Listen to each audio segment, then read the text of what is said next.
네, 안녕하세요. KT 클라우드 월간 웨비나에 참여해주신 여러분 반갑습니다.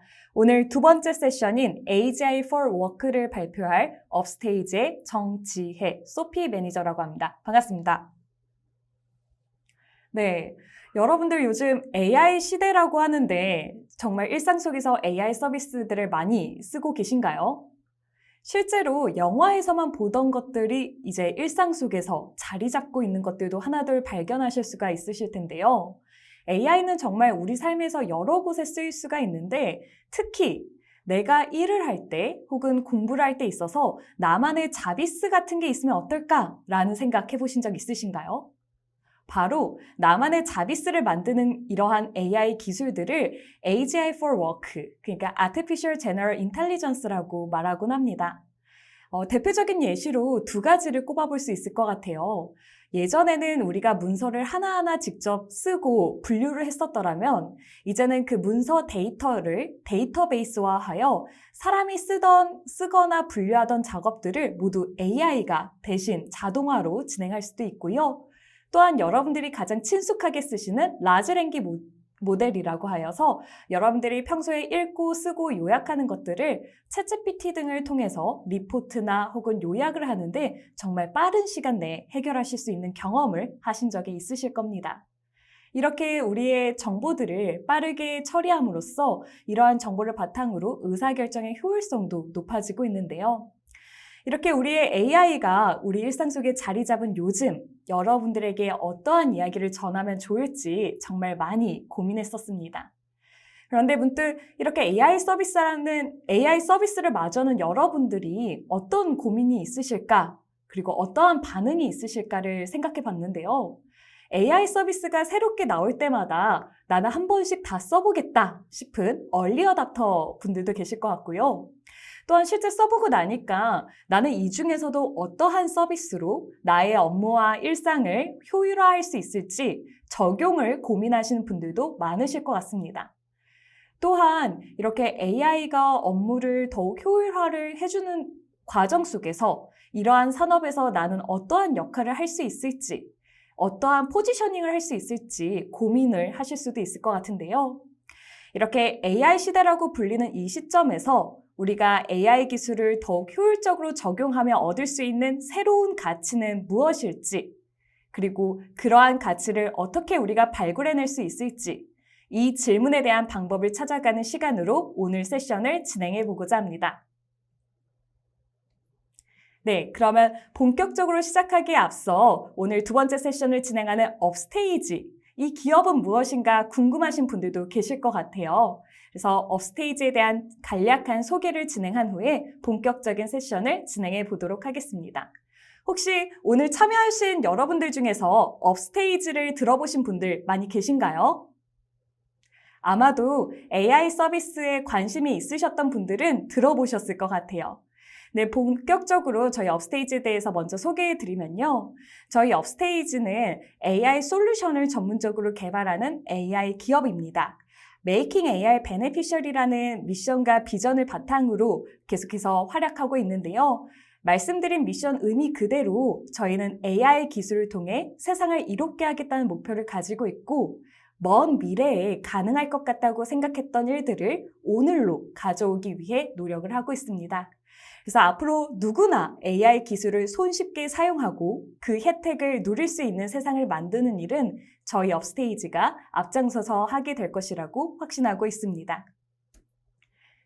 또 여러분들이 실제로 많은 기업과 기관에서 AI를 도입하고 싶지만 못하고 있는 기업이 전 세계적으로 65% 이상이라는 사실을 알고 계셨나요? 그리고 AI를 도입했다라고 하는 35%의 기업들 중에서도 실제로는 제대로 AI 기술을 활용하는 곳은 여러분들이 잘 알고 계시는 일부 빅테크 기업들로 손에 꼽을 정도입니다. 이렇게 생각보다 AI 도입률이 높지 않은 것은 기술적인 난이도가 매우 높다는 점과 또 그에 따른 전문 인력이 많지 않다는 점, 그리고 각 기술이 워낙 빠르게 발전하고 있다 보니 트렌드를 따라잡기 쉽지 않은 점 등 여러 요인이 있을 텐데요.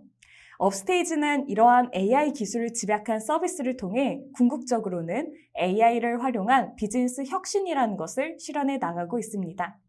또한 이러한 혁신의 과정에 있어서 베스트 AI 팀과 또 베스트 퍼포먼스를 보여드리고 있는데요.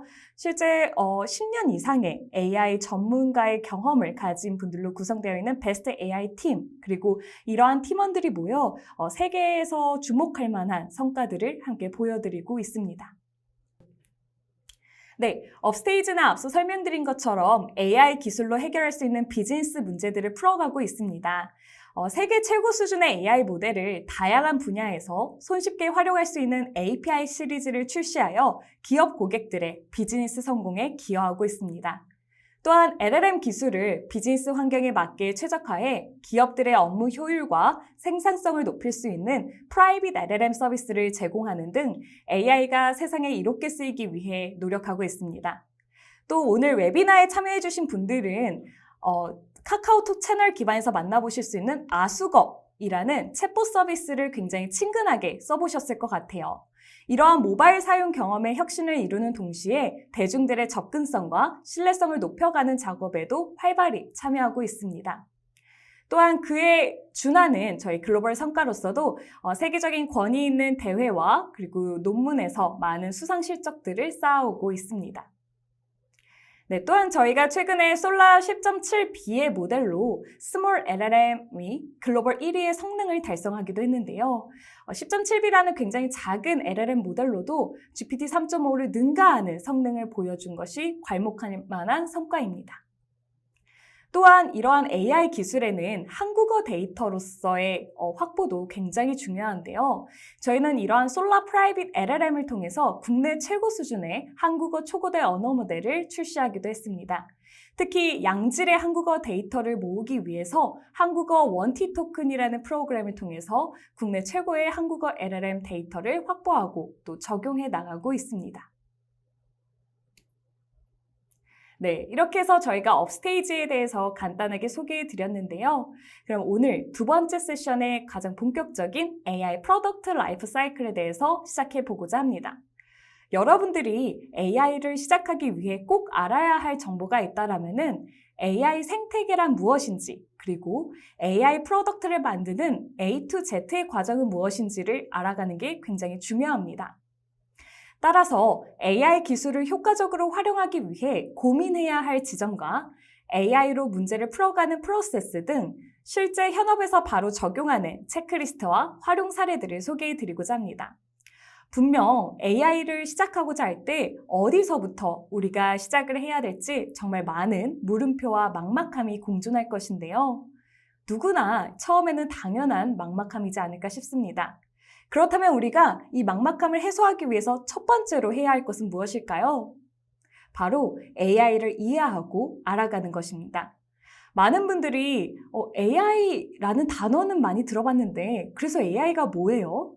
그리고 데이터 작업이 왜 이렇게 오래 걸리죠? 혹은 데이터가 왜 중요하죠? AI로 정말 우리가 일상 속에서 유의미한 효과를 볼 수 있나요? 등 정말 많은 질문들이 지금도 머릿속에서 떠다니실 텐데요. 이번 시간을 통해서 AI 기술을 마주할 여러분들의 막막함이 조금은 풀리는 시간이 될 수 있도록 소개해 드려보도록 하겠습니다. 네, 그래서 오늘 AI 프로덕트 라이프 사이클에서는 다음과 같은 챕터로 진행을 하고자 합니다. 네, 일상 속의 인공지능 서비스는 어떠한 것이 있는지, 그리고 이러한 서비스를 만들기 위해서 AI 제품의 라이프 사이클 한판은 어떠한 형태를 띠고 있는지, 그렇다면 우리가 실제로 AI 제품을 기획한다면 어떻게 시작해야 될지, 그리고 저희가 앞서 강조드렸던 AI 기술의 생태계, 그리고 문화, 이러한 것을 통칭하는 에코시스템이란 무엇일지를 소개해드리고자 합니다. 또한 오늘 웨비나에 참여해주신 분들 중에서는 AI로서의 커리어도 고민하시는 분들이 많으실 텐데요. 이러한 AI 프로덕트 라이프 사이클 내에 어떠한 직군과 역할들이 자리 잡고 있는지도 함께 이해해보고자 합니다. 그리고 마지막 세션으로는 여러분들이 앞서 소개드린 AI들을 어떻게 내가 활용해볼 수 있을지에 대해서 업스테이지 콘솔과 오픈코 LLM 리더보드를 소개해드리고자 합니다. 네, 그러면 챕터 1, 일상 속의 인공지능 서비스를 먼저 살펴보도록 하겠습니다. 여러분들이 가장 첫 번째로 익숙한 경험은 아마도 문법 교정기이실 것 같아요.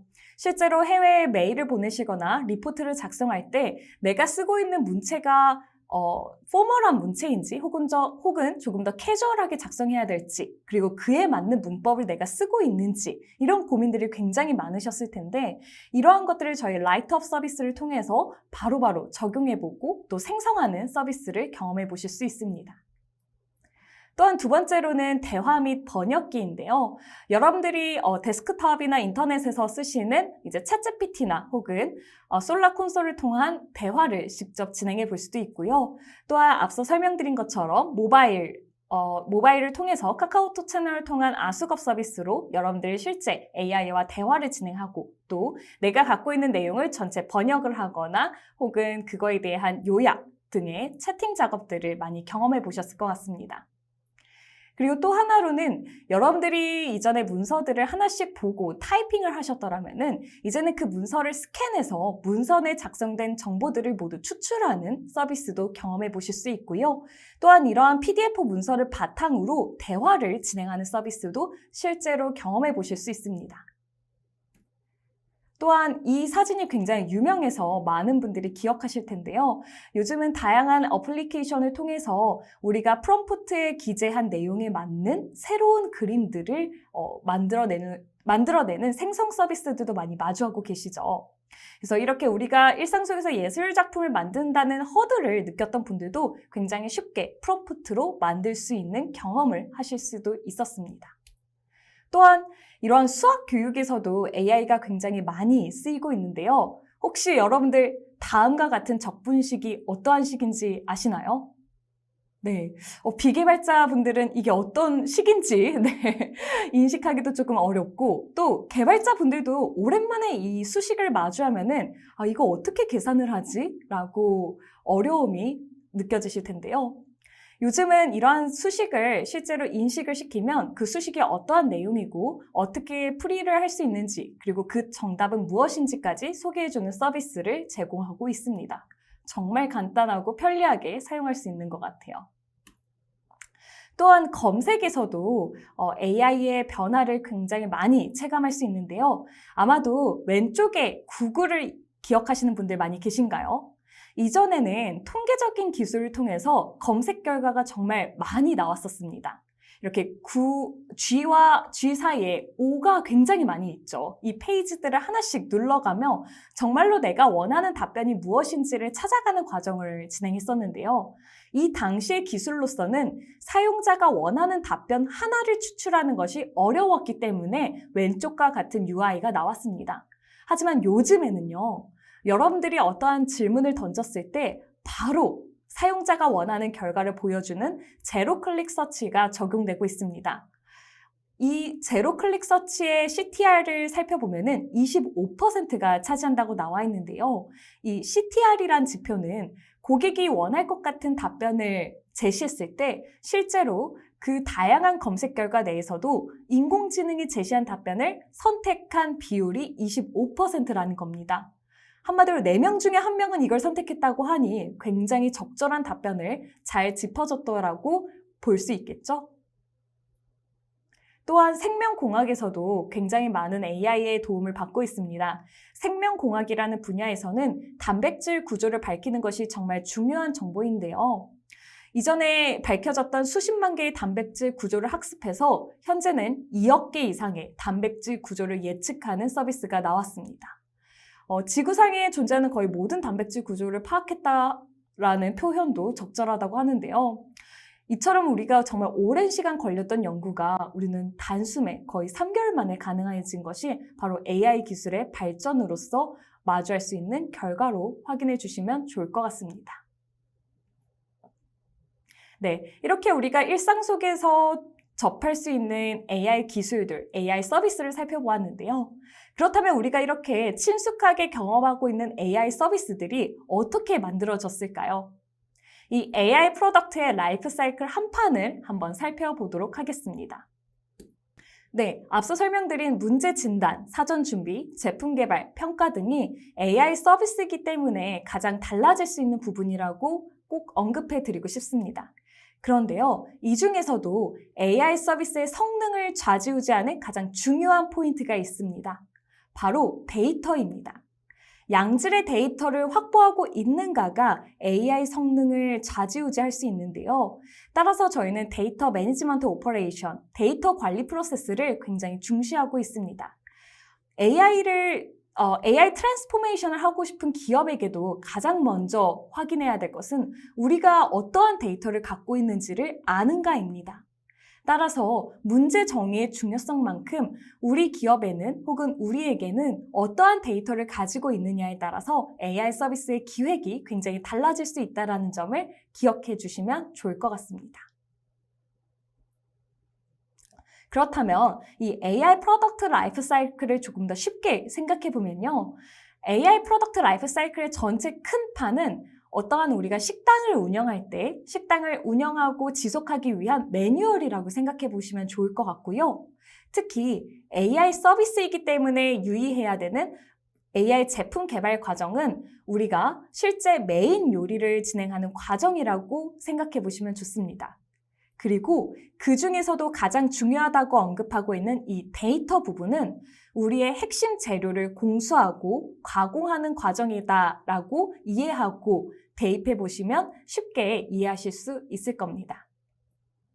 그렇다면 우리가 앞서 설명드린 AI 프로덕트 라이프 사이클을 실제 예제 서비스에 적용해 보도록 할게요. 하나의 예시 서비스를 가지고 왔습니다. 이거는 알러지 렌즈라는 서비스인데요. 알러지가 있는 아이나 어른에게 음식에 대한 성분을 정확하게 파악해서 알러지 위험을 방지하기 위한 서비스를 기획해 본다고 가정할게요. 그럴 경우에 우리는 이 음식이 어떠한 성분을 가지고 있는지를 파악하는 것이 필요한데요. 우리가 음식 성분이나 음식 사진을 찍어 올리면 알러지를 유발할 수 있는 성분이 무엇인지 알려주고 대체 가능한 식품까지 추천해 준다고 생각해 보시죠. 그렇다면 이 알러지 렌즈 서비스는 알러지 성분과 대체 식품에 대해 친절히 알려주는 나만의 주치, 나만의 자비스 같은 존재가 되어줄 수 있겠죠. 그렇다면 어떠한 서비스 기획서를 보다 자세히 써볼 수 있을까요? 보통 기획을 한다고 하면은 어떠한 컨셉인지, 그리고 그 컨셉에 대한 설명, 그리고 시나리오를 간단하게 작성해 보게 됩니다. 음식 알러지 앱 서비스라는 컨셉을 가지고 우리는 사용자가 음식 사진을 찍으면 개인 알러지 정보를 기반으로 음식 내 성분 정보를 파악해서 알려준다라고 설명해 보죠. 그렇다면 우리는 이 서비스를 어떠한 시나리오로 개발해 볼 수 있을까요? 우선 첫 번째 가입할 때 개인이 어떠한 알레르기를 가지고 있는지 입력해야 될 것 같아요. 그리고 우리가 음식 성분을 어떻게 파악할 것인지에 대한 시나리오를 두 가지를 제시해 볼 수 있는데요. 첫 번째로는 이미지 인식 기술을 활용하는 것입니다. 우선 우리가 갖고 있는 음식 사진을 촬영해서 사진을 업로드하면 해당 음식이 어떤 음식인지를 인식하고 해당 음식에 들어간 원재료를 파악함으로써 이 정보에 우리가 주의해야 할 알러지 성분이 있는지를 판별하는 것입니다. 두 번째는 음식 사진이 아니라 제품 영양 정보에 대한 글자 인식 기술을 활용하는 겁니다. 우리가 흔히 어떠한 제품을 구입했을 때 뒷면을 보시면 제품 정보표가 있죠. 그 표를 촬영해서 사진을 업로드하면 그 글자를 인식하고 그 글자가 가진 의미를 파악함으로써 의미 기반으로 우리가 어떠한 성분을 유의해야 되는지를 판별하는 겁니다. 따라서 이 판별 정보를 통해서 사용자에게 알려줄 수 있겠죠. 우리 이 음식에는 특정 식재료가 알러지 반응을 일으킬 수 있으니 주의하세요라는 알람을 받을 수 있게 되는 겁니다. 좋아요. 우리 이 기획안을 개발자에게 전달하면 어떻게 될까요? 왠지 이 정도 기획이면 우리가 충분히 AI 서비스를 뚝딱 만들 수 있을 것 같다라고 생각할 수 있는데요. 사실은 이 본격적인 AI 제품을 개발하는 과정을 위해서는 준비해야 할 사항이 생각보다 훨씬 많습니다. 한번 어떠한 정보들이 있을까요? 실제로 이 기획서를 가지고 개발팀에게 찾아가면요. 우선 기획 단계에서는 그러면 이거 어떠한 API를 써야 되나요? 혹은 개인정보 이슈는 없나요? 또한 이 어떤 데이터를 구매할 수 있나요? 라는 질문부터 실제로 우리가 음식 정보나 제품 정보를 알기 위해서는 어떠한 데이터가 필요한지, 그리고 실제 개인이 가질 수 있는 알러지 정보는, 알러지 관련 데이터는 얼마나 충분히 모을 수 있는지, 그리고 실제로 이 서비스가 만족스럽게 작동하는지는 어떤 기준으로 판단하는지, 그리고 사용자에게는 이 서비스 결과를 어떻게 알려줄 것인지 등등의 굉장히 많은 제품단에서의 질문들이 나오게 됩니다.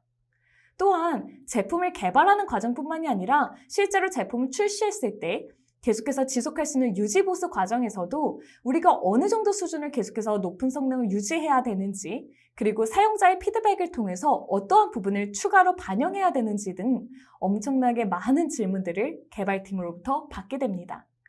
그렇다면 우리가 서비스를 기획할 때 이러한 궁금증들을 미리 사전에 알고 있다라면은 얼마나 좋을까요? 그래서 우리는 이러한 음식 알러지 앱 서비스 개발을 위해서 사전 준비에 대해 하나씩 살펴보도록 하겠습니다. 우리가 실제로 앞서 개발팀에서 질문할 수 있는 부분들이 실제 제품 개발에 필요한 요구사항이라고 생각해 주시면 됩니다. 그래서 어떠한 요구사항이 있을지를 파악하고 그 해당 일정을 수립하여 법률적인 측면을 검토하는 단계까지 사전에 준비하게 됩니다. 그 대표적인 예시는 밑에 하단의 표를 확인해 주시면 좋을 것 같은데요. 실제로 이 알러지 앱 서비스라면은 어떤 음식 알러지를 판독할 것인지 사전에 조사하고 그 데이터를 확보하는 것이 중요합니다. 예를 들어서 대표적인 알러지 유발 식품은 밀이나 우유, 계란 등이 있겠죠. 근데 우리가 얼마나 많은 범위의 데이터를 확보하고 있고 그것을 판별할 것인가를 정의하는 것이 굉장히 중요합니다. 네, 그리고 이어서 알러지 인식 제품을 개발하기 위해서 기본 요구 조건, 예를 들어 반응 속도 혹은 서비스 관점에서 가장 중요한 기능, 핵심 기능은 무엇일지도 우리가 실제 제작 전에 제품 개발의 요구사항으로서 리스트업이 굉장히 많이 필요합니다. 또한 이러한 데이터나 제품 개발의 요구사항뿐만이 아니라 어떠한 법적 제약사항이 있는지도 사전에 확인이 필요합니다. 왜냐하면 서비스 기획에서는 개인정보가 굉장히 많이 유입될 수 있는 부분이 있기 때문에 이러한 개인정보 보호 관련 법률이나 그리고 식품과 연관된 서비스라면 식품 안전 관련의 법률 등 법적 제약사항이 있는지를 검토하고 어떠한 부분에 대해서 보완이나 혹은 개발에 적용해야 되는지를 사전에 확인하는 것이 굉장히 중요합니다. 또한 제품 개발 단계에서도 가장 중요하게 여기고 있는 이 데이터 수집, 전처리, 탐색의 과정과 해당 서비스의 품질을 평가하기 위한 기준은 무엇으로 세울 수 있을지를 사전에 확인하는 것이 필요합니다. 우리가 데이터가 양질의 데이터를 확보할수록 AI 서비스의 성능과 만족도가 높아질 수 있다라고 설명을 드렸는데요. 다양한 음식의 알러지 관련 데이터를 수집해서 사용자에게 정확한 판독 결과를 제공할 수 있는 충분한 데이터를 확보하는 것이 필요합니다. 또한 계획했던 데이터가 충분히 모였는지, 그 데이터에는 문제나 이슈가 없는지를 사전에 확인하는 것도 굉장히 중요한 절차입니다. 또한 이 모델의 개발 과정에서도요, 데이터를 활용해 모델을 학습시키고 최적화하는 과정이 필요한데요. 이럴 때 가장 적합한 알고리즘과 모델의 아키텍처는 무엇인지 고민하고 실험해보는 것이 필요합니다. 앞서 말씀드린 것처럼 우리가 영양 성분표나 혹은 음식 사진을 파악해서 어떠한 알러지 성분이 있는지를 식별하고 판독할 수 있어야 되는데요. 이럴 때 각각의 시나리오에 따른 적합한 알고리즘이 무엇인지를 파악하는 것이 중요한 과정이다라고 기억해 주시면 좋습니다. 또한 서비스 요구 조건에 맞는 시스템을 설계하고 모델을 서비스에 통합하는 상품화 과정도 굉장히 중요한데요. 여러분들이 생각하신 이 서비스의 목표를 고려해서 최종적인 모델 시스템을 설계하게 됩니다. 예를 들어 음식 알러지 판독 서비스는 실시간으로 사용자의 입력을 처리하고 결과를 제공해야 실효성이 높기 때문에 이에 따른 응답 시간과 처리량을 고려하게 됩니다. 또한 실제로 사용자가 사용할 때 사용자의 인터페이스는 어떻게 설계해야 될지도 고민하게 되는데요. 사용자가 음식 정보를 입력하고 알러지 판독 결과를 확인할 수 있는 직관적이고 편리한 인터페이스를 함께 설계하게 됩니다. 그리고 마지막으로 이 상품화 과정과 평가를 모두 마쳤다라면은 제품의 지속적인 개선과 업데이트를 위해 유지 보수를 진행하고 모델의 업데이트를 진행하게 되는데요. 이 과정이 서비스의 신뢰성을 유지해야 하는데 굉장히 중요한 요소라고 이해해 주시면 좋습니다. 특히나 데이터도 우리가 사전에 준비했던 데이터뿐만이 아니라 앞으로도 계속해서 업데이트할 수 있는 계획을 수립해야 됩니다. 식품, 알러지, 원산지 정보 등은 지속적으로 업데이트가 필요하며 이러한 알러지 관련 정보의 동향이 어떻게 변화하고 있는지 그리고 어떠한 새로운 데이터로 정기적으로 업데이트하여 모델의 정확도를 유지할 수 있을지를 고민해야 됩니다.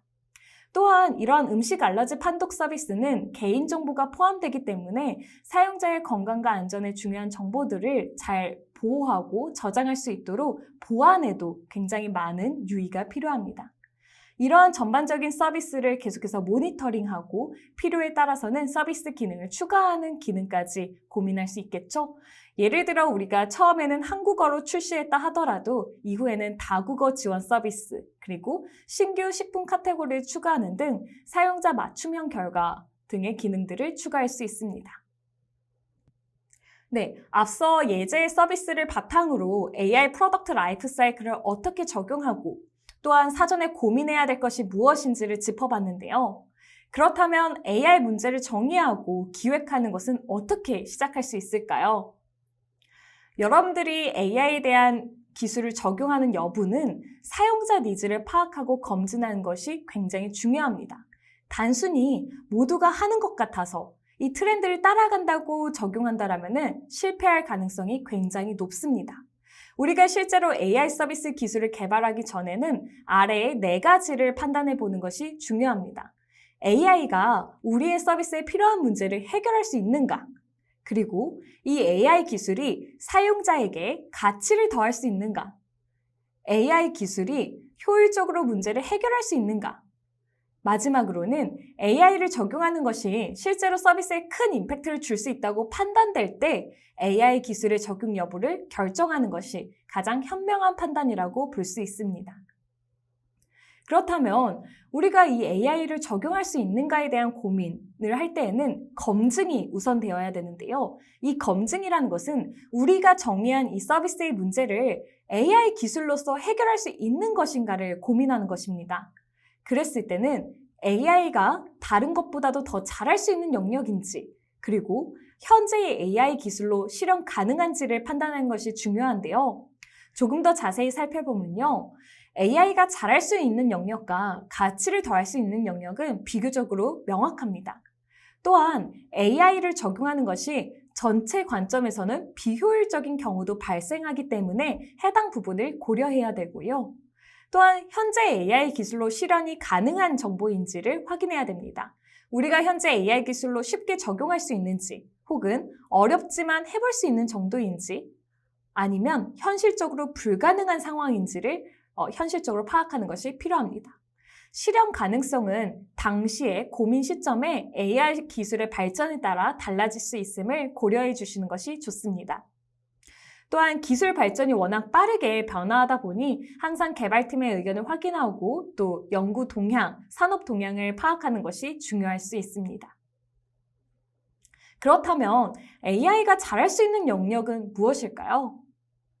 아마 여러분들이 일상 속에서 경험하셨던 AI 서비스를 고민해 보시면 자동화, 그리고 예측, 개인화, 자연어 이해의 영역을 떠올리실 수 있습니다. 예를 들어서 AI가 어려워하는 영역을 먼저 살펴보면요. 어떠한 과정이 있었는지를 모두 설명이 가능해야 하는 경우가 필요한 서비스가 있을 겁니다. 이럴 때 AI 모델은 모든 과정을 설명 가능하다라고 말하기에는 어려운 지점이 있기 때문에 AI 모델은 블랙박스다라고 얘기할 수 있습니다. 또한 어떠한 에러가 예측될 수 있는지가 가능해야 될 경우 AI 모델에서는 100%로 에러를 예측하기란 어렵습니다. 또한 우리가 서비스에서 제한된 정보를 제공하는 경우에는 AI의 성능이 저하될 수 있습니다. 왜냐하면 AI 기술과 AI 서비스에서는 굉장히 양질의 데이터가 꽤 많은 양으로 필요한데요. AI는 데이터가 없으면 학습이 어렵기 때문에 모를 수 있습니다. 따라서 제한된 정보일 경우에는 AI를 적용하기가 어렵습니다. 또한 기술보다 시장 출시 시기가 더 중요한 경우도 있습니다. 이럴 때 AI 기술의 서비스화는 생각보다 시간이 많이 소요된다는 것을 고려할 필요가 있습니다. 그리고 사람들이 원하지 않는 경우가 있을 수 있어요. 예를 들어서 신기술에 대한 심리적인 장벽이 있는 서비스의 경우에는 AI를 무리하게 도입하는 것이 오히려 악영향을 미칠 수 있습니다. 반면에 우리가 충분한 양의 고품질 데이터를 가지고 있다라면은 자동화를 통한 효율성을 개선하고 그리고 미래 사건을 예측하거나 또 개인의 맞춤형 추천을 진행하고 자연어 이해를 활용하는 영역에 있어서는 AI가 훨씬 더 잘할 수 있는 영역으로 확인하실 수 있습니다. 조금 더 자세히 예시들을 살펴보도록 할게요. 우리가 자동화라고 하는 영역은 반복되는 작업을 대신하는 경우라고 생각해 주시면 돼요. 기술적으로는 우리가 어떻게 해야 되는지 알지만 이 반복적인 업무를 더 빠르게 처리하면 효율적이다 할 경우에 이 AI 자동화를 통해 우리의 비용을 줄이거나 품질을 더욱 정확하게 개선할 수 있습니다. 이러한 자동화를 통해서 우리는 업무에서 효율성과 안정성을 확보하는데 많은 혜택을 받을 수 있고요. 대표적인 예시로는 이제 코파일럿이나 혹은 포토샵에서의 생성 기능 등을 떠올려 보실 수 있겠죠. 또한 데이터를 바탕으로 예측하는 작업을 굉장히 잘합니다. 간단한 입력과 출력 관계를 계속해서 학습하여 다음의 값이 무엇인지를 예측하는 과정을 수행한다든지 혹은 다량의 데이터에서 패턴을 찾아 예측하는 경우를 잘합니다. 이러한 데이터 기반의 의사결정에 많은 도움을 받을 수 있고요. 또한 정말 많은 양의 데이터를 한 번에 처리하는 데 있어서 굉장히 빠른 속도에 해결할 수 있기 때문에 생산성이 극대화되기도 합니다. 그래서 여러분들이 알고 계신 예시로는 매출 재고를 예측한다든지 혹은 어떠한 차가 배치됐을 때 가장 효율적인지 이러한 부분에서 AI가 적용되고 있다라고 이해해 주시면 좋습니다. 또한 개별 사용자의 데이터를 바탕으로 개인화 작업도 굉장히 잘 되어 있습니다. 따라서 이 개인의 검색 결과와 그리고 그간의 경험 데이터를 바탕으로 보다 가치 있는 개인화에게 최적화된 사용자 경험을 제공할 수 있다는 점에서 사용자의 경험을 제공할 수 있다는 점에서 만족할 수 있습니다. 아마도 여러분들이 어떠한 동영상을 시청하실 때 내가 좋아하던 데이터를 기반으로 다음에 내가 또 좋아할 수 있는 영상을 추천받는다면 굉장히 가치 있는 경험을 하시게 되겠죠? 이러한 과정을 개별 사용자를 위한 개인화 과정이라고 이해해 주시면 좋습니다. 또한 여러분들이 가장 친숙하고 많이 사용하고 계신 영역이 자연어 이해의 활용 영역입니다. 텍스트를 이해하고 분류함으로써 주어진 텍스트를 요약하거나 문서화하는 것, 그리고 텍스트를 바탕으로 추가 작업들을 진행하는 것이라고 생각해 주시면 되는데요. 일상 속에서 여러분들이 가장 많이 사용하고 계시는 번역이나 챗봇 서비스, 그리고 자동 완성 기능 등이 여러분들의 편의성을 향상하는 자연어 이해의 작업이다라고 생각해 주시면 좋습니다.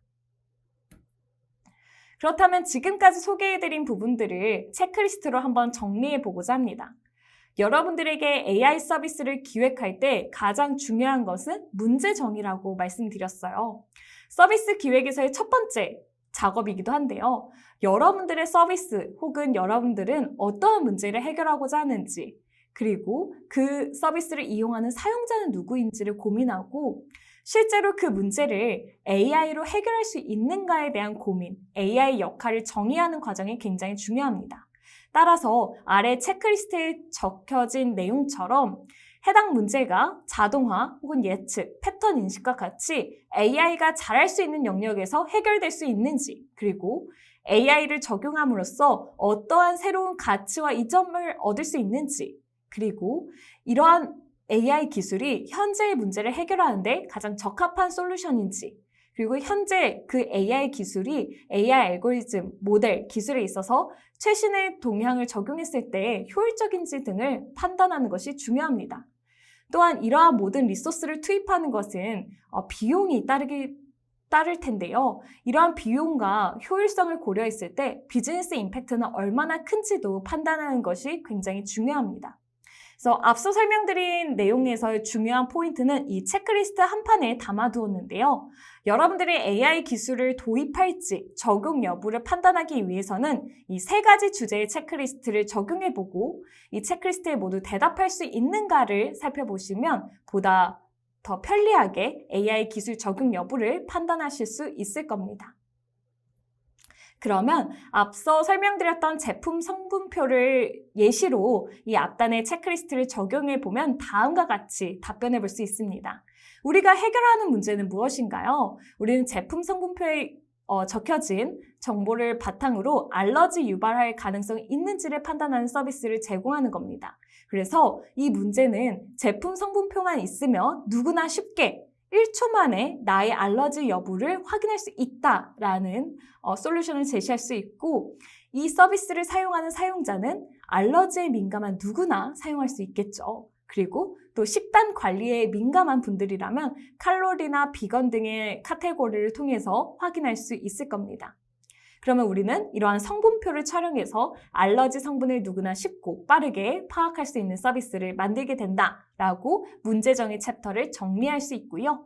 이어서 이 문제를 AI로 해결할 수 있는가를 판단하는 AI 역할 정의에서는 현재의 문제가 자동화나 예측, 패턴 인식을 통해서 해결될 수 있는가라고 했을 때 우리는 제품 성분표에 적혀진 글을 인식하여 원재료명과 주성분을 확인할 수 있고, 실제 적혀진 원재료명에 나의 알러지 성분과 중복되는 부분이 있는지 여부를 추출해낼 수 있습니다. 그리고 AI 기술 현재의 문제를 해결하는 데 적합한가라는 질문에 있어서는 복합적인 판단이 필요할 수 있어요. 당연히 AI가 효율적일 수도 있지만 그렇지 않을 경우도 있다는 것을 판단해야 되고, 실제 이러한 문제를 해결할 수 있는 기술이 현 시점에 있는가라고 했을 때는 OCR 기술을 통해서 충분히 활용이 가능하다라는 판단을 하게 됩니다. 그러면 비즈니스 임팩트 측면에서는 어떠한 판단을 할 수 있을지 살펴보면요. AI 기술을 적용하기 위한 필요한 자원과 역량이 있는가라고 했을 때 우리가 이 API나 모델을 처음부터 구축하기란 어려울 수 있지만 외부의 OCR API를 활용해서 빠르게 적용해 볼 수 있다라고 답변을 만들어 볼 수 있고요. 실제로 이 AI 기술을 적용하여 얻을 수 있는 이익이 비용과 시간에 비해 충분한가라는 질문에는 조금 더 여러 관점의 판단을 필요로 합니다. 예를 들어서 우리가 앞서 말씀드린 것처럼 외부의 AI 솔루션을 도입하는 방법도 있겠지만 AI가 아닌 다른 기술을 내재화함으로써 보다 빠르게 출시하여 런칭하는 것이 더 중요할 수도 있기 때문에 이러한 종합적인 상황과 여건을 고려하여 비즈니스 임팩트를 측정하게 됩니다. 아마 이 질문들은 기획자 혹은 개발자가 단독으로 답변하기는 어려운 문항들이 있습니다. 그렇기 때문에 다양한 직군들의 이해와 협력이 필요하다는 점을 한 번 더 느낄 수 있겠죠. 네, 그래서 앞서 이제 음식 성분표와 같이 음식 사진을 바탕으로도 서비스를 적용할 때에는 다음과 같이 적용해 보실 수 있다는 것을 참고해 주시면 좋을 것 같고요. 마지막으로 이러한 서비스에 대해서 우리가 충분히 전달하고 있는가에 대해서는 다음의 문장을 채워보시는 작업도 시도해 보시면 좋을 것 같습니다. 이것은 어떠한 서비스인지, 그리고 이 서비스는 어떠한 핵심 이점, 혜택을 당신에게 전달하는지, 그러나 이 AI에도 어떠한 제한 사항이 있을 수 있습니다. 그래서 그 제한 사항은 무엇인지를 기재해 봄으로써 우리가 보다 이 서비스에 대해서 충분히 고객에게 설명하고 또 홍보할 수 있는 재료들을 얻게 되실 거예요. 이거를 적용해 보면요. 우리는 음식에 함유된 알러지 성분을 파악하는 서비스이고 음식 사진을 찍으면 어떤 원재료가 포함되어 있는지를 알려줌으로써 당신을 도와줄 겁니다. 지금은 소스류에 함유된 성분을 명확하게 파악하는 기능을 수행할 수 없습니다. 이러한 제약사항을 명시를 하고요. 하지만 지속된 피드백을 바탕으로 이 성능도 개선할 수 있을 겁니다. 그래서 시스템을 가르치기 위해서 오류와 관련된 피드백을 남겨주면 저희는 그 서비스를 더욱 개선해 나갈 수 있다라고 적용해 볼 수 있겠죠. 네, 이렇게 여러분들과 함께 어떠한 체크리스트를 기반으로 AI 서비스를 바라봐야 되는지 하나씩 살펴보았는데요. 방금 전에 말씀드린 이 체크리스트도 기획자, 개발자가 단독으로 답변하기에는 굉장히 어려운 지점들이 있습니다. 그렇기 때문에 이 AI 기술의 생태계를 확인하고 이 에코시스템의 관점에서 종합적인 판단과 접근이 필요한데요. 그렇게 해서 이제 중요성을 느끼게 되는 이 에코시스템이란 무엇인지, 기술 생태계와 문화에 대해서 조금 더 설명해 드려보도록 하겠습니다. 네, AI 기술을 서비스와 비즈니스에 적용하거나 AI 기술 자체를 사업하는 관점에 있어서는 다양한 에코시스템에 대한 이해가 필요로 합니다. 그 이유는 두 가지를 꼽을 수 있습니다. AI 기술과 시장은 굉장히 빠르게 변화하고 있습니다. 우리가 작년 1년 전만 해도 챗GPT라는 서비스를 굉장히 익숙하지 않게 사용했었거든요. 챗GPT라는 것은 우리가 굉장히 빠르게 시도해보는 것이었는데 어느새 3개월이 지나고 6개월이 지나서는 우리의 일상 속에서 챗GPT를 뺏는 것을 예상하기 어렵죠.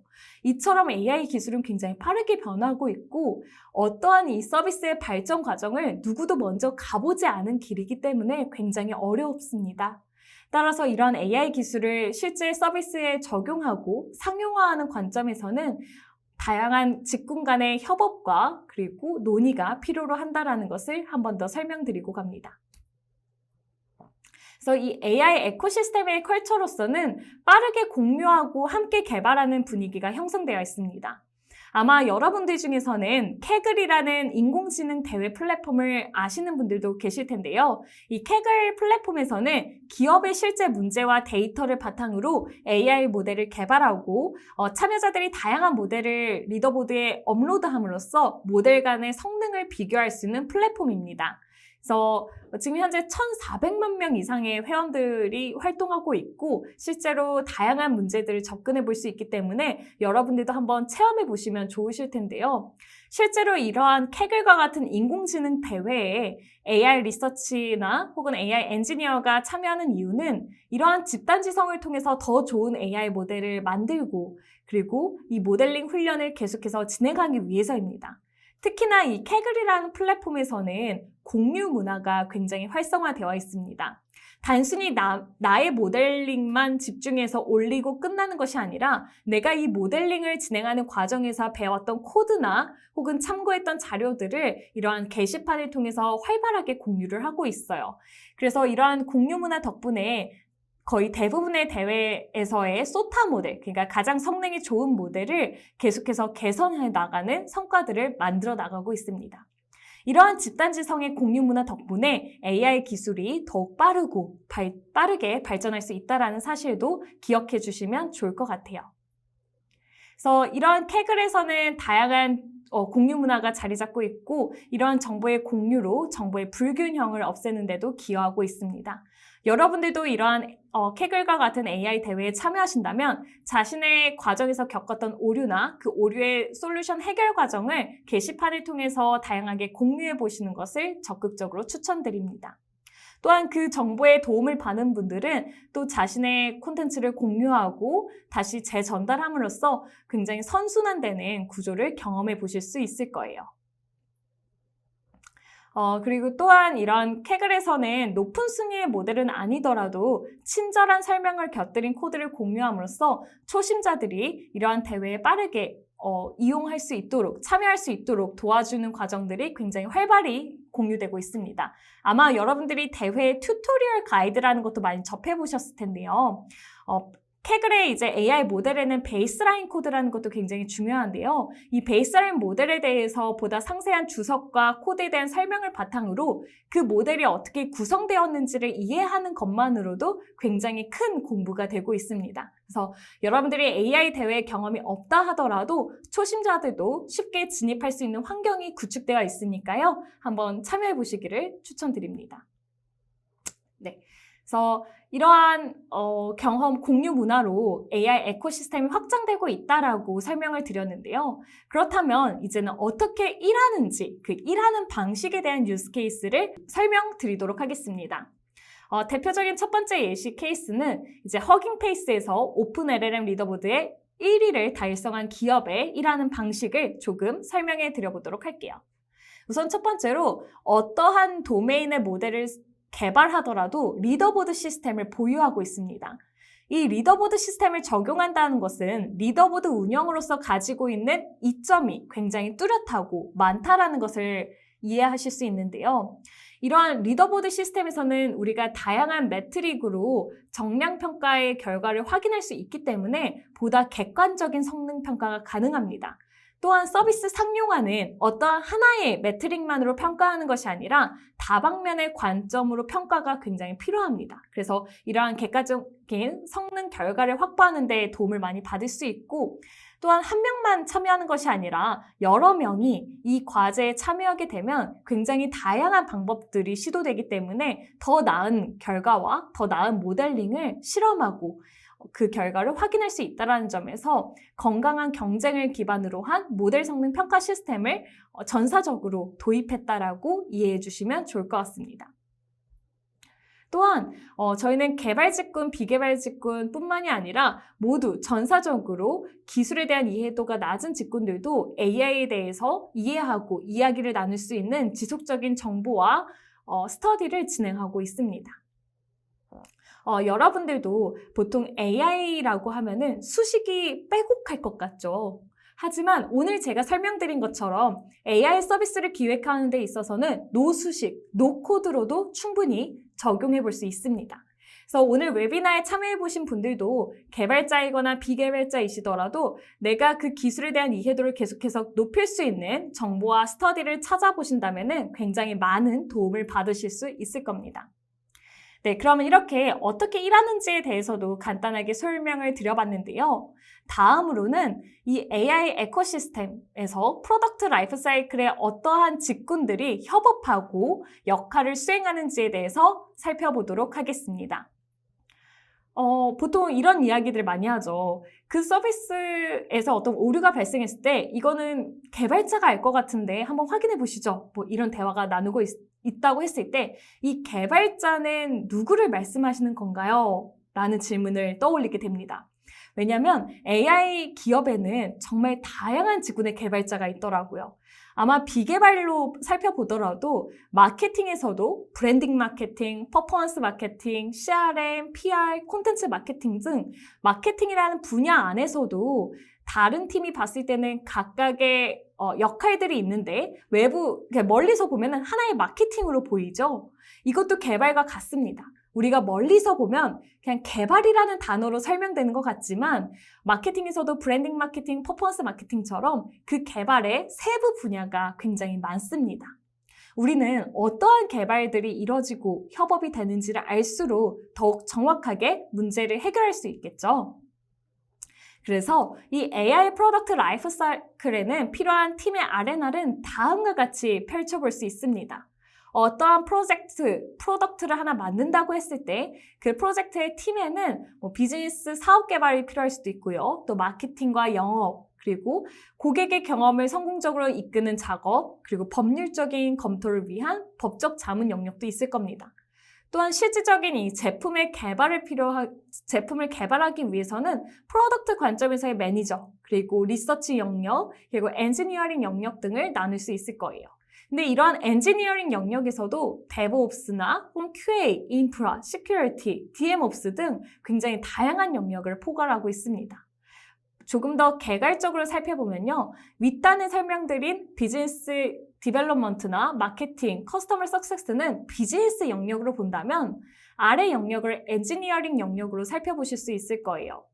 근데 그 중에서도 우리가 보통 일반적으로 떠올리는 AI 팀, 머신러닝 엔지니어는 단순히 그 머신러닝 엔지니어라는 하나의 업무가 아니라 굉장히 큰 팀의 전체 업무의 일부를 표현하는 겁니다. 그만큼 다양한 업무가 존재하고요. 다양한 역할이 존재한다는 것을 참고해 주시면 좋을 것 같습니다. 그렇다면 보통 AI 엔지니어에는 어떠한 공고가 있고 어떠한 포지션이 있냐라고 했을 때는 아래의 표와 같이 DevOps, 데이터 엔지니어, 그리고 소프트웨어 엔지니어, QA 엔지니어, ML 엔지니어, AI 리서처 등등의 포지션을 확인하실 수 있는데요. 서비스나 비즈니스 전략에 따라서 이 포지션은 달라질 수 있고 또 보강하고 싶은 영역이 생기면 새로운 조직 구조를 세팅하는 과정이 발생합니다. 따라서 현실에서는 각 포지션이 굉장히 세분화되어 있지만 또 세분화되어 있으면서도 사이사이를 메꾸는 일들이 굉장히 많이 이루어지고 있다는 것을 참고해 주시면 좋을 것 같아요. 그래서 오늘 웨비나에 참석하시는 분들도 AI 커리어를 고민하고 있는 분들이라면 내가 AI 프로덕트 라이프 사이클에서 어떠한 영역에서 더욱 나의 강점을 발휘할 수 있는지를 고민해 보시면 좋을 것 같고요. 특히나 머신러닝 엔지니어 혹은 AI 엔지니어의 포지셔닝도 굉장히 다양하게 세분화되어 있기 때문에 각각의 영역에서 필요한 역량은 무엇인지를 살펴보시면 좋을 것 같아요. 그래서 제가 간단하게 한번 짚어보면요. AI, 머신러닝 엔지니어는 프로덕션을 위한 모델을 학습하고 개선하는 사람이라고 생각해 주시면 좋고요. 또한 AI 엔지니어 중에서는 모델 경량화, 최적화는 모델을 상용화하는 데 있어서 필수적인 작업인데 이러한 로우 레벨 프로그램을 잘하는 사람들이 오기도 합니다. 또한 AI 엔지니어이자 AI 리서처 역할을 하시는 분들은 이 프로덕션을 위한 모델을 학습하고 평가 방법도 개선하면서 논문을 쓰기도 합니다. 아마도 캐글이나 이런 부분에서 소타 모델을 개발하기도 하면서 그 논문의 동향을 바탕으로 적용해보기도 하고 실제로 그 논문을 작성하는 경험도 보통 많이 경험하게 됩니다. 또한 AI 리서처 같은 경우에는 최신의 연구 동향, 기술 트렌드를 빠르게 캐치해서 AI 모델링에 적용하는 사람을 볼 수 있을 것 같고요. 또한 경쟁사에서 논문이 출판되면 그 다음 날까지 퀵하게 살펴보고 그것을 재현해보거나 벤치마크 결과물을 공유하는 과정들을 역할을 하기도 합니다. 또한 저희가 양질의 데이터를 굉장히 많이 강조해 드리고 있는데요. 이러한 데이터 엔지니어링과 데브옵스 같은 경우에는 데이터와 모델을 연결하는 배관공 역할을 합니다. 따라서 데이터를 학습하고 또 모델을 배포하는 시스템에 대해서 더욱더 많이 고민을 하게 되는데요. 조금 더 집중적으로 데이터를 관리하는 측면에서는 데이터 매니저가 있습니다. 고성능 모델을 만들기 위해서 어떻게 데이터를 설계하고 수집하고 가공할지에 대한 고민을 진행하는 사람이다라고 참고해 주시면 좋을 것 같습니다. 또한 가끔 엔지니어 중에서는 풀스택 엔지니어라고도 표현하는데요. 이 부분 같은 경우에는 이 제품화를 하기 위해서 필요한 모든 영역에 투입되어서 구현해주는 사람이라고 이해해 주시면 되고요. 실제로 저희 기업에서도 이런 분들의 포지셔닝이 있다라는 것을 보여드릴 수 있을 것 같아요. 또한 저희의 가장 중요한 부분 중에 하나가 제품화에 있어서의 인프라 시스템인데요. 이 인프라와 보안 과정의 시스템을 셋업하고 관리하는 인프라 직군도 굉장히 중요합니다. 또한 제품을 실제로 상용하거나 런칭하기 전 프로그램의 버그와 오류를 잡아내는 QA 소프트웨어 엔지니어의 역할도 굉장히 중요하겠죠? 네, 그리고 마지막으로는 이 프로덕트 오너, AI 매니저가 있는데요. 이 프로덕트 오너의 경우에는 이 모든 과정에 대해서 어느 정도 이해를 하고 있고 AI 모델링 그리고 웹 개발 비즈니스를 모두 알고 있는 분이 이 전반적인 프로덕트를 관리하고 운영한다라고 이해해 주시면 좋습니다. 네, 이렇게 해서 여러분들이 엔지니어링에서는 어떠한 R&R이 있는지를 한번 설명을 드려봤습니다. 그리고 AI 문제 정의와 AI 적용하는 과정도 살펴봤는데요.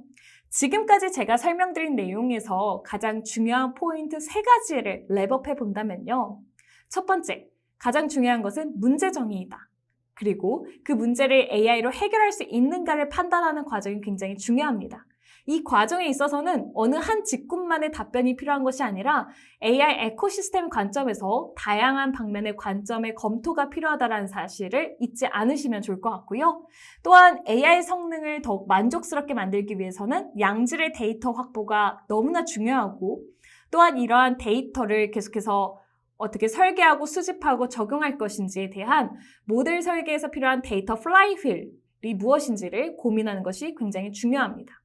그리고 마지막으로는 이러한 AI 기술 서비스에 접목시키기 위해서는 빠르게 변화하는 생태계에 적응하기 위해 다양한 정보를 공유하는 공유 문화에도 적극적으로 참여하고 또한 해보지 않은 분야이기 때문에 다양한 실험이 필요하다는 것을 알고 계속해서 끊임없는 실험을 하는 이런 에코시스템의 확장 측면도 굉장히 중요하다라고 다시 한번 정리해 볼 수 있을 것 같습니다. 네, 이렇게 한번 여러분들에게 AI 프로덕트 라이프 사이클에 대해서 소개를 드려봤는데요. 어느 정도 AI 프로덕트가 무엇인지 이해가 되셨나요? 여러분들이 오늘의 웨비나 세션에서 들은 정보들을 바탕으로 지금 고민하고 계신 서비스를 한번 아이데이션 해보시기를 적극 추천드립니다. 네, 그러면 이어서는 업스테이지 콘솔과 오프코 LLM에 대한 리더보드를 소개해 드려보도록 하겠습니다.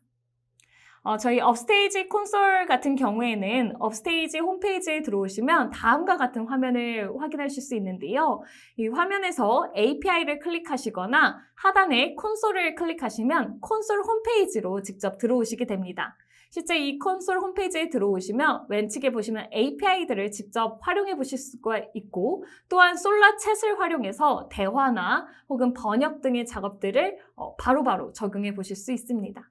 그래서 여러분들이 생각하시는 AI 프로덕트에 대한 아이데이션이 어느 정도 윤곽이 보인다면 그게 실제로 구현 가능한지를 솔라 API를 활용해서 구현해 보시기도 추천드립니다. 특히 방금 말씀드린 솔라 챗 같은 경우에는 다음과 같은 UI로 여러분들이 바로 시도해 보실 수 있는데요. 여기 하단에 보시면 모델 컴페어에 대한 체크 여부를 선택하실 수 있습니다. 이거를 체크해 주시면은 여러분들이 하나의 프롬프트의 답변을 받으실 때 두 가지 GPT 모델을 통한 답변을 받아보실 수 있는데요.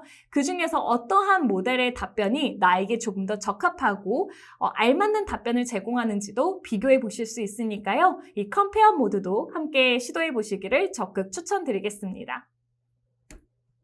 네, 그리고 마지막으로는 오픈 코어 LLM 리더보드인데요. 앞서 저희가 업스테이지 하이라이트에서 허깅 페이스에서의 글로벌 LLM 리더보드의 1위 성능을 한번 보여드린 적이 있었는데요.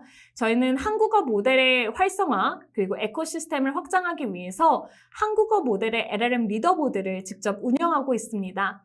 이 오픈 코어 LLM 리더보드는 저희 업스테이지뿐만이 아니라 KT 클라우드 그리고 니아와 함께 운영을 하고 있는데요.